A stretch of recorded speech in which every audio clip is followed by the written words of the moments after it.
Então, essa palavra tem por título Conselhos em Tempos Difíceis, amém? Eu trago alguns conselhos aqui. Abra sua Bíblia comigo em Isaías capítulo 6, texto muito conhecido, mas eu quero extrair algumas coisas básicas dele para a gente crescer. Vamos ler o texto? Isaías capítulo 6, versículos de 1 a 8, ou iniciozinho do 9. A palavra do Senhor diz assim: No ano em que o rei Uzias morreu, eu vi o Senhor, ele estava sentado em um trono alto, e a borda do seu manto enchia o templo. Acima dele havia serafins, cada um com 6 asas, com 2 asas cobriam o rosto, com 2 cobriam os pés, e com 2 voavam. Diziam em alta voz uns aos outros: Santo, Santo, Santo é o Senhor dos exércitos. Toda a terra está cheia da sua glória. Versículo 4 diz: Suas vozes sacudiam o templo até os alicerces, e todo o edifício estava cheio de fumaça. Versículo 5: Então eu disse: Estou perdido, é o meu fim, pois sou um homem de lábios impuros e vivo no meio de pessoas de lábios impuros. Meus olhos, porém, viram o Rei, o Senhor dos exércitos. Então um dos serafins voou em minha direção, trazendo uma brasa ardente que ele havia tirado do altar com uma tenaz. Tocou meus lábios com a brasa e disse: Veja, esta brasa tocou seus lábios. Sua culpa foi removida e seus pecados foram perdoados. Então ouvi o Senhor perguntar: Quem enviarei como mensageiro a esse povo? Quem irá por nós? E eu respondi: Aqui estou, envia-me. Outras versões dizem: envia-me a mim. Amém? Esse texto é bem conhecido e a gente pode extrair dele um posicionamento do profeta Isaías. Nesse caso, um profeta ainda muito jovem, ainda eu diria no início de seu ministério ou de sua chamada, e ele estava diante de uma situação muito difícil. E é esse ponto que eu quero destacar, e é esse conselho que eu quero trazer para essa igreja.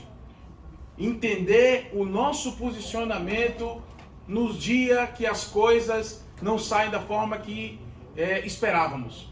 No dia em que somos pegos de surpresa, ou no dia em que nós estamos chateados, ou entristecidos, ou cansados, e mesmo assim a guerra continua a acontecer. Então eu preciso ter um posicionamento diferente. Amém? Amém. Antes de comentar exatamente o texto, eu quero fazer umas considerações anteriormente a isso, dizendo assim: olha, em tempos difíceis, coisas estranhas à normalidade acontecem.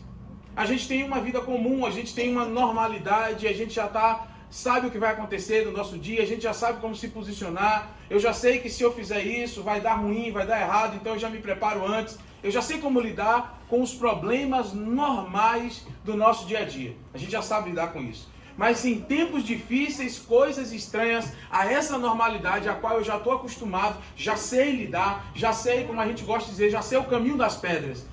Os dias difíceis, eles estão além disso. Então eles acabam tentando nos pegar de surpresa. E é óbvio que o nosso inimigo, Satanás, ele sabe disso e conta com o efeito surpresa para tentar nos pegar. Mas pegar como, pastor? Acostumados à nossa realidade. Acostumados a uma vida cristã que está respondendo dentro do que eu espero.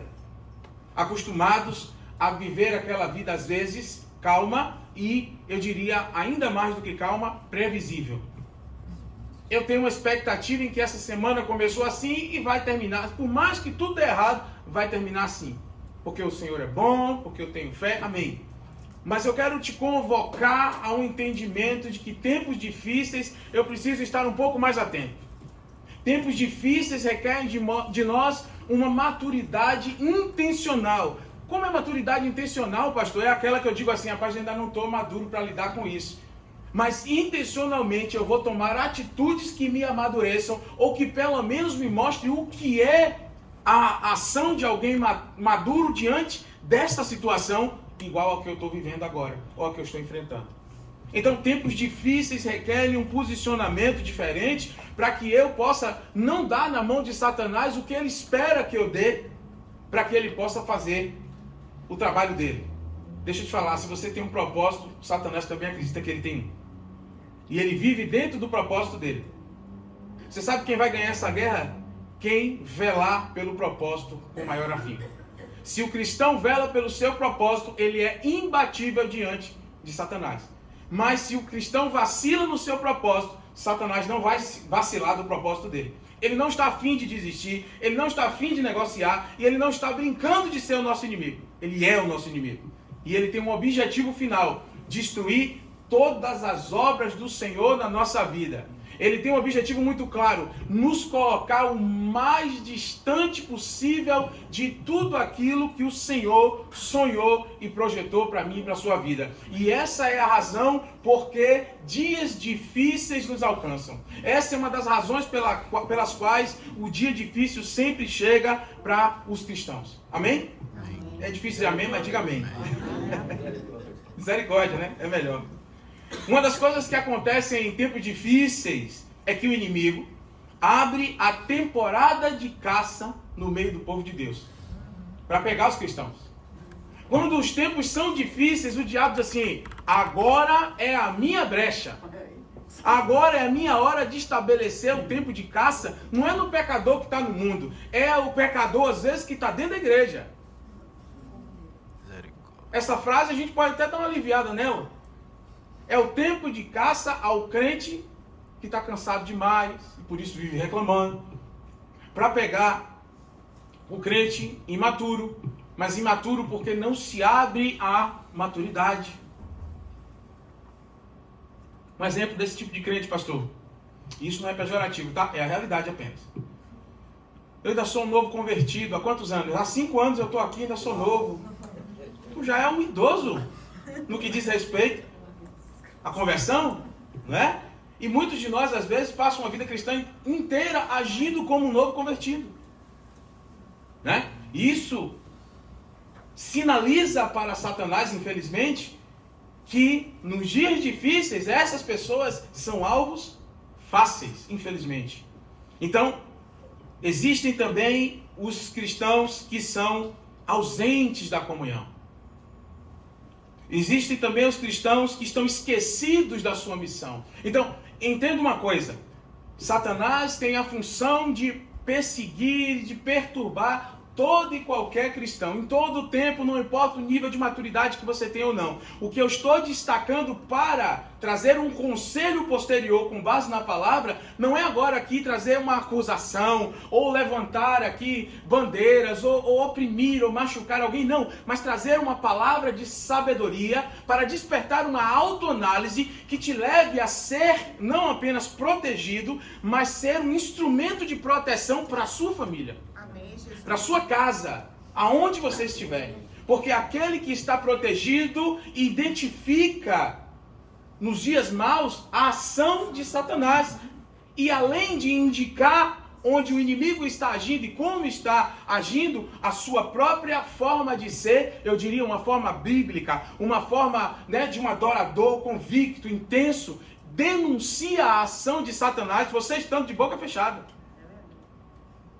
Não precisa acusar, não precisa encher a paciência de ninguém, você só precisa ser. Se você viver sendo o cristão, o filho de Deus que Deus chamou para ser, você é um instrumento de denúncia do que está em aberto. E o que está em aberto será atacado por Satanás com muita força, porque ele é covarde nos dias mais difíceis. O trabalhador vai na presa mais fácil. Vida, né? Isso aí é uma coisa, uma lei, digamos assim, da vida, do universo, que Deus criou, é claro. O leão não vai no bando, ele assusta o bando, mas quem corre para fora do bando é esse que será abatido. E isso é uma imagem tão clara para a vida na igreja. Por isso eu repito, uma das coisas que acontecem em tempos difíceis é que Satanás, ele abre o tempo de caça aos cristãos.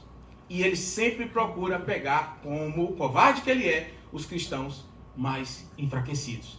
Às vezes, os enfraquecidos são os que estão ausentes da comunhão por N motivos. Às vezes os enfraquecidos são aqueles que esqueceram da sua missão primeira.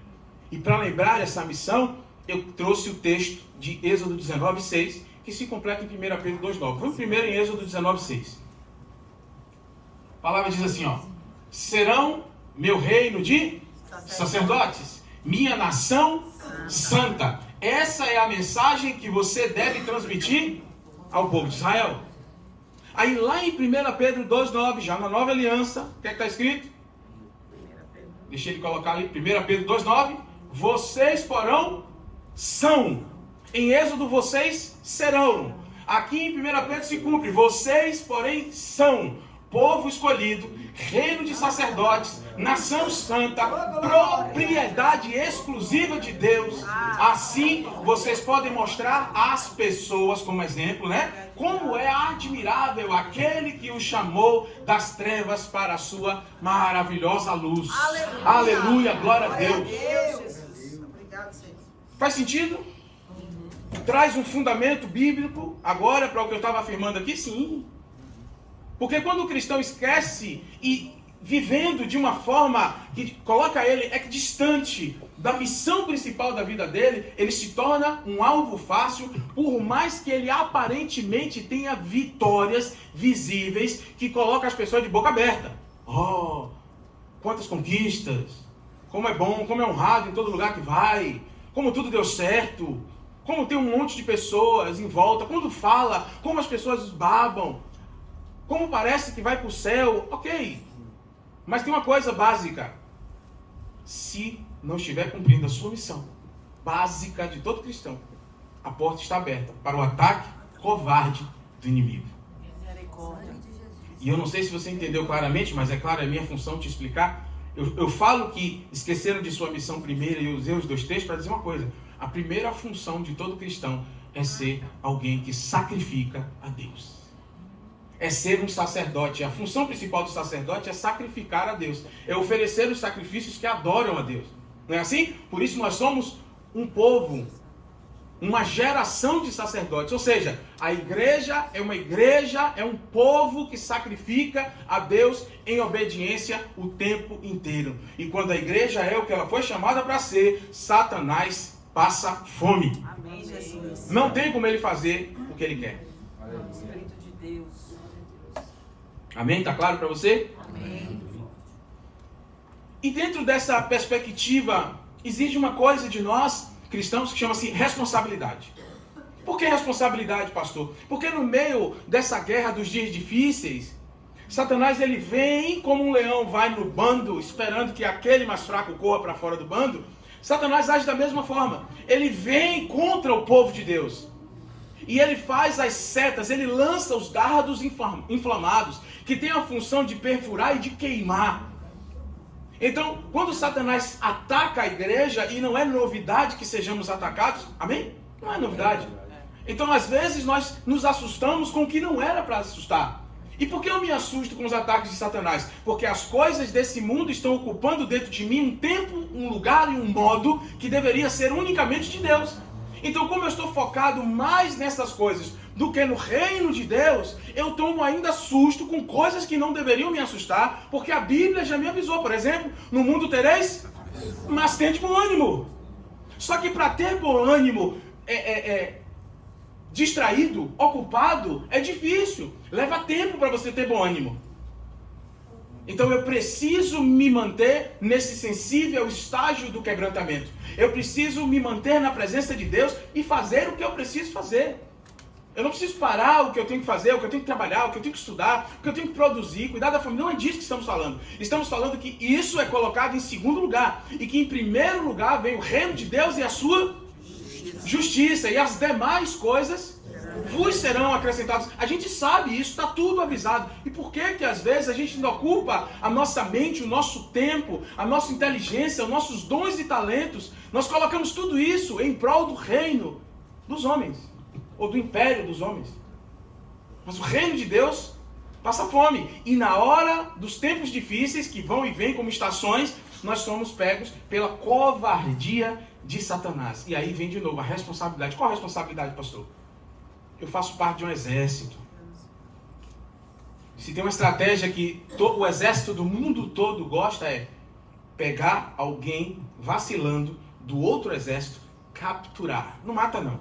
Captura e prende. Porque ele agora é uma moeda tanto de troca, quanto ele é agora um instrumento de acusação e de afronta que enfraquece até os sentimentos mais enrijecidos de qualquer coração. Pensa o general. Aí o capitão dele, aquele homem de confiança, capturado. O que é que o inimigo vai fazer? Eu vou matar ele. O que é que o general faz? Por mais firmado, ele não quer perder. Qual pai quer perder um filho? Então, muitas vezes, nós quando caminhamos como cristãos, focados só em nós mesmos, focados só naquilo que eu quero, aquilo que eu gosto, aquilo que, sabe, que me apraz, e eu esqueço da missão de ser um sacerdote, que eu já sou, eu só preciso abraçar. Eu abraço ou não abraço, mas eu já sou, porque a Bíblia diz, eu já sou em 1 Pedro. Êxodo, vós sereis. Em Êxodo, vós sereis, é verdade. E em 1 Pedro, sois. Vocês já são. Então eu já sou, eu só preciso aceitar ou não. Então quando eu não vivo como quem aceitou, Deus está lendo, ele não aceitou. E Satanás também. Olha aí, não aceitou a missão, a porta está aberta para mim. Vou perturbar. É simples assim. Então, trocando essas informações em miúdo e mastigando para a gente entender, fica fácil compreender o que precisamos fazer para vencer os dias difíceis que vêm e vão. Não tem como evitar. E como eu faço parte de um exército, eu não posso me deixar pegar. Não pode ser tão fácil Satanás capturar as minhas emoções e me voltar contra o meu próprio exército. E me voltar contra o plano de Deus. E mais do que isso, lá na frente eu vou falar, aqui para a gente terminar essa palavra, que às vezes nós nos aconselhamos com as nossas emoções. Isso é o pior erro que pode acontecer. Você não pode se aconselhar com suas emoções. Você precisa deixar que o Espírito Santo flua. E você precisa se aconselhar com o Espírito de Deus. Você precisa se aconselhar com pessoas que Deus trouxe para você. Com autoridades carimbada e tarimbada por uma vida ilibada. Mas às vezes, além de nos aconselharmos com o nosso próprio sentimento e emoção fragilizado, a gente se aconselha com quem não deveria. Misericórdia. O que acontece? Eu me volto contra o meu próprio exército, me deixo capturar. E eu enfraqueço todo o exército. Ainda que eu não queira lidar com essa realidade, é assim que acontece. Nenhum de nós escapa disso, mas uma vez conscientes disso, eu não preciso que o exército vá me buscar lá. Eu me arrependo, eu me posiciono e o Espírito de Deus Aleluia. me traz de volta para o seio da família. Amém. É isso aí, Jesus. E no dia da adversidade, Ele me ocultará no recôndito do seu tabernáculo. Aleluia. Só Bíblia. Mas eu preciso trazer à memória essas coisas que me dão esperança, que faz com que eu não apenas destrua minha própria vida, mas contribua para que outros sejam atacados. E no final das contas, uma palavra como essa pode ser ofensiva ainda. Se não houver luz sobre os olhos, luz sobre o caminho. Sem a palavra isso não acontece. Não é a unção que vai te dar isso. É a palavra. Porque lâmpada para os meus pés é a sua. E luz não é a unção que vai dar isso. Não é diretamente um momento em que o Espírito Santo está profetizando, usando. Não é nesse momento. É quando eu estou me relacionando com a palavra. Claro que o Espírito participa disso. Mas é a palavra. A lâmpada é a palavra. É quando eu leio a palavra e a palavra me lê, eu digo assim, uau, isso está em mim, eu não sabia, mas agora eu estou identificando. Tem um espelho aqui, eu posso me ver. Está errado, eu posso tirar isso de mim, eu não quero mais isso. Porque isso me fragiliza. Está claro para você? Amém? Vamos voltar lá para o texto. Isaías, que a gente leu o capítulo 6 de Isaías, versículos de 1 a 8. A realidade de Isaías, ela foi completamente atacada. Isaías, ele era um profeta novo, né? Jovem, estava ali vivendo para aquele reino e ele estava servindo ao rei daquele reino que por acaso era o seu parente. Mas todo o foco da profecia de Isaías era para servir aquele rei e aquele reino. Tudo nele apontava para ali. O destino dele estava ali. Ele não sabia de nada, ele era novo. Ele não sabia o que ia acontecer. O que ele tinha naquele momento para começar o seu propósito de vida era profetizar dentro daquele reino, para aquele rei, conduzindo aquele rei a conhecer a vontade de Deus e colocar aquilo em prática. Amém? Amém. Esse era o foco de Isaías. Aí o rei, como está registrado em 2 Crônicas 26, por ali pelo versículo 16, todo o capítulo fala disso, mas o versículo 16 é essa parte que eu estou te falando. O que é que Uzias fez? Ele fez o que não era para fazer. Ele cruzou a linha que Deus disse não cruze. Uzias era um bom rei, começou a reinar muito novo, reinou mais de 50 anos, e já lá, sabendo o que era para fazer, um dado momento, ele começou a ganhar as batalhas, e ele, claro, como todo ser humano é atacado por aquilo, ele se achou esperto, eu já sei como fazer, já está automatizado esse processo da minha vida. As vitórias, eu sei como fazer para garanti-las. Ele se esqueceu em algum momento que todas as vitórias que ele já sabia como fazer, na verdade era fruto da revelação que Deus trazia para ele. Por isso ele sabia como fazer. E no momento que ele se esqueceu disso, ele se envaideceu. E por ganhar as vitórias, as batalhas, ele fez o que era o ofício do sacerdote. Ao invés do sacerdote fazer, ele cruzou na frente a linha que dizia, não é para rei fazer isso, é para o sacerdote. Eu sou o rei, ele passou por cima, ofereceu sacrifícios a Deus. Na mesma hora, a lepra se abriu na testa dele e ele morreu por esse motivo. Para você ter uma ideia, Uzias foi o cara que trouxe de volta as palavras de Zacarias. Ele tinha tanta sabedoria que ele disse, eu quero restabelecer no reino as palavras de Zacarias, porque esse cara sabe das coisas. Então esse cara conhecia a Deus, mas um minuto em que a humanidade suplantou a dependência dele de Deus, morreu. Você acha que Isaías, um profeta novo, focado naquele rei, bom, correto, humilde, ele ficou como? Quando Uzias morreu, ele disse, pronto. Meu Deus, que notícia! Se Uzias morreu, vai morrer todo mundo. Porque além de tudo, ele é simplesmente o rei. Eu imagino que Isaías disse assim, bom, então no início do ministério, acabou.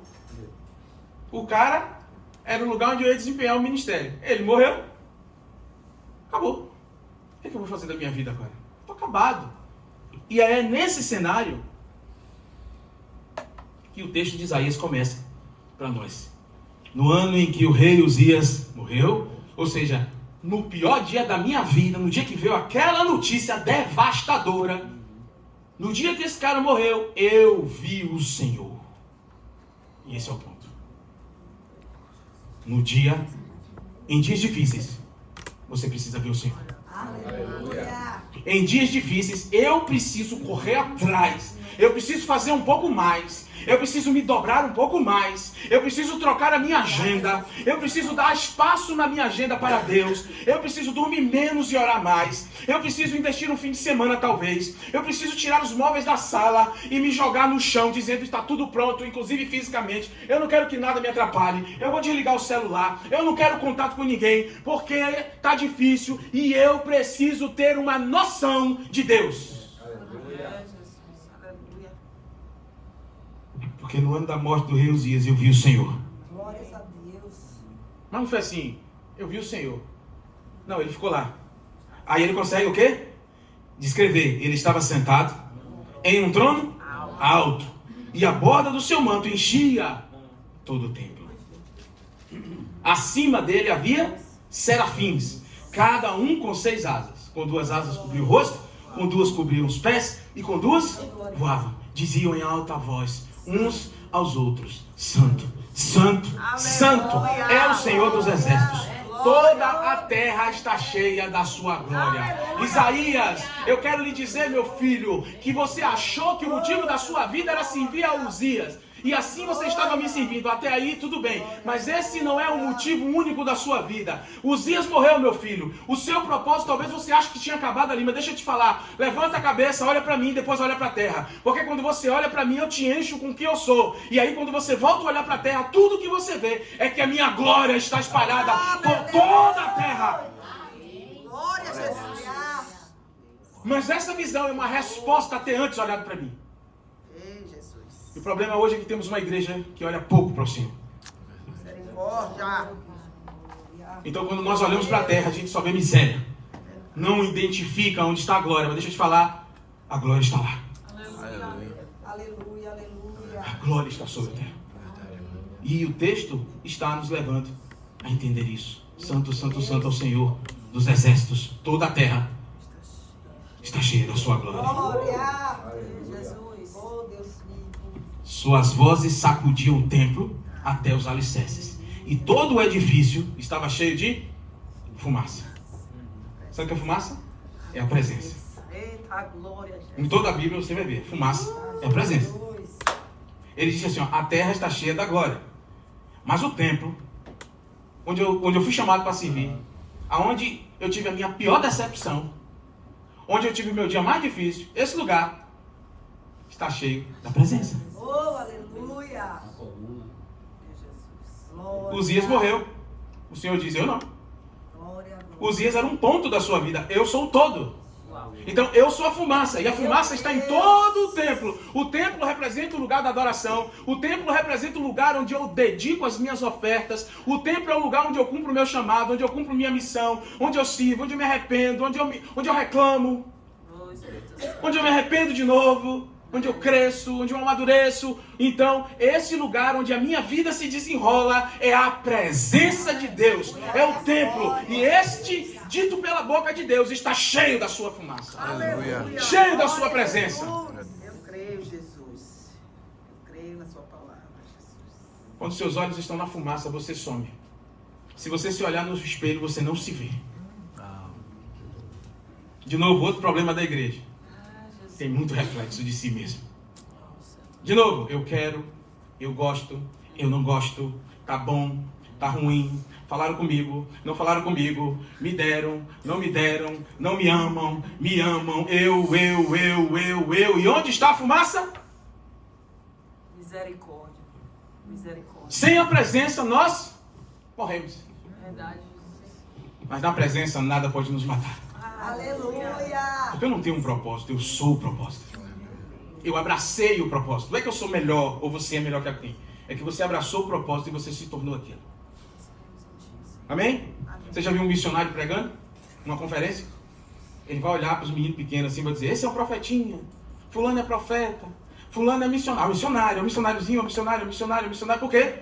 Porque tudo que ele vê é missionário. Ele abraçou o chamado dele, a vida dele. O adorador do mesmo jeito.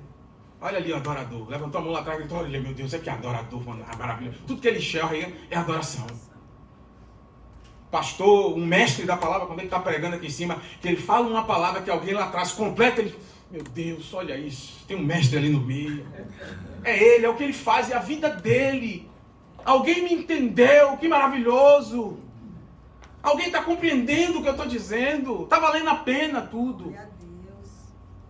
Então, quando eu estou no dia mau, quando eu estou enfrentando dias difíceis, eu preciso ter uma noção da presença de Deus. Eu preciso ter uma noção de onde Deus está. E eu preciso ter uma noção da posição de Deus. Ah, Jesus. Ele não está equiparado a mim. Eu vi o Senhor assentado num Glória. alto. Alto trono. Essa é a posição. Meu Deus. Aleluia. Não é qualquer trono. É no alto trono. Glória. A orla do seu manto enchia. Todo. Meu Deus. Por quê? Essa explicação é antiga. Todo rei que vencia um reino, pegava o rei vencido, cortava o manto e emendava no manto do rei que venceu. Aí Isaías começa assim, e o manto do Senhor cobre toda a terra. O Senhor venceu todas as batalhas. Aleluia. O meu general nunca perdeu uma batalha. Aleluia. Então o manto, a orla do manto, não o manto, é a orla, é a ponta. Enche toda a terra. Aleluia. E é por isso que esse manto enche toda a terra. Por quê? Porque toda a terra está cheia da sua glória. Aleluia. Porque de onde vem a glória que está sobre a terra? Da fumaça que toma todo o templo. Aleluia, Jesus. Você sabe qual é o crente que aparece? É o que anda do lado de fora do templo. Porque dentro do templo, botou o pé, some. Porque a fumaça está dentro do templo. A presença é mais urgente, mais gostosa, mais atraente. Aleluia. do que qualquer ser humano habilidoso. É verdade, Jesus. Mas quando eu passo a minha vida procurando aquilo que me agrada, que me apraz, que me acalma, sabe o que acontece? Eu vou ficando nervoso, agoniado e adoeço. Sabe por quê? Porque isso não existe nesse mundo. O que existe é gente cheia, gente vazia. E esse é o meu e o seu desafio. De todo crente ser cheio ou ser vazio. Pastor, eu estou tentando e não consigo. Deixa eu te dar um conselho básico. Continua, viu? É você que precisa continuar. Ah, mas eu estou nessa há 10 anos. Fica 20, viu? Porque é você que precisa. Não é o Senhor. E se você ainda está nessa, é porque é algo que você precisa aprender. E ninguém tem o direito de lhe julgar. Mas você precisa se observar. Amém? Amém. Glória a Deus mesmo? Aleluia. Glória a Jesus. Em tempos difíceis, é preciso ter uma visão de Deus. Em tempos difíceis, é preciso reconhecer a posição de Deus. Quem Deus é. Em tempos difíceis, eu não posso me dar o luxo de buscar anestesia. Eu não posso me dar o luxo de buscar fuga. Porque a fuga não resolve o problema. A anestesia não resolve o problema. Às vezes nós precisamos viver o confronto para que nós possamos correr para Deus. Se na hora das suas adversidades você corre para essa mesma pessoa há anos e ela resolve, cuidado, porque essa pessoa pode ser retirada como Deus retirou Uzias da vida de Isaías. Desculpe, mas é bíblico isso. Certo dia o Senhor me tirou do único lugar e da única situação, debaixo da única pessoa com quem eu podia contar nos meus tempos difíceis. E quando Ele me tirou e me colocou em outro lugar, eu comecei a procurar essa pessoa em outra pessoa. E o Senhor foi lá e disse assim, ó, não procure fulano de novo, porque eu não vou deixar. Se precisar, eu lhe removo para outra parte do mundo. Para que você entenda que você é meu e somente meu. E você precisa aprender a me encontrar no meio da tempestade, no meio das lutas, no meio das batalhas. Você precisa desaparecer para que a minha fumaça seja atraente a você. Você só pode dar o que tem. E o que eu tenho é isso para lhes oferecer. A fumaça. Deus. Jesus. No dia difícil, eu preciso correr para a fumaça. Eu preciso aprender a parar de encontrar culpados pelos meus problemas. Boa essa palavra, Jesus. Eu preciso parar de culpar os outros pelos meus problemas. Eu preciso parar de fugir. Eu tenho que enfrentar um pouco mais e um pouco mais, até que a fumaça lhe envolva por inteiro e você desapareça. Quando você desaparece, está resolvido o problema. Você só se manterá crendo num Deus que é bom se você souber qual é a posição dele. Você só vai se manter crendo num Deus bom se você souber que ele está sentado num alto e sublime trono. E que para você conseguir percebê-lo nesse lugar, você precisa crescer. Eu não posso viver do jeito que eu quero e achando que eu vou ter a mesma visão de Deus. Não vou. Eu tenho que me esforçar. Eu tenho que correr atrás. Estamos falando a respeito de Deus.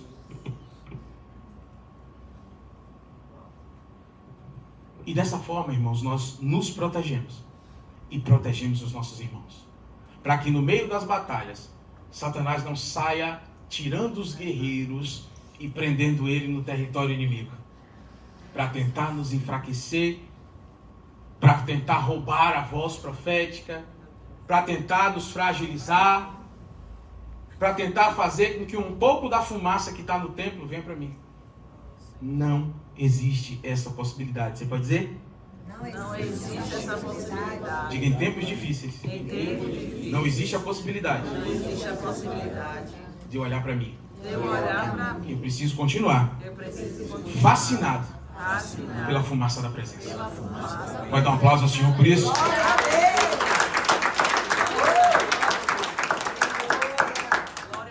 E para terminar, eu quero afirmar a vocês que em tempos difíceis, identifique a fumaça e se mantenha lá.